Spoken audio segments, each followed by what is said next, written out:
i loro discendenti, ognuno di loro oggi è qua presente insieme a noi per ricevere certo un gesto di memoria e di gratitudine, ma anche per ricordarci che sono gli uomini che fanno la storia e noi in quanto uomini abbiamo il dovere di testimoniare e di fare la storia.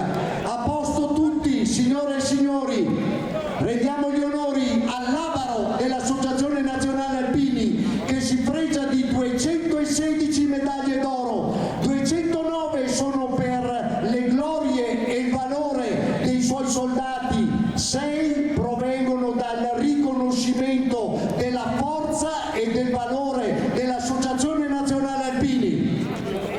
Tutti a posto, tutti attenti!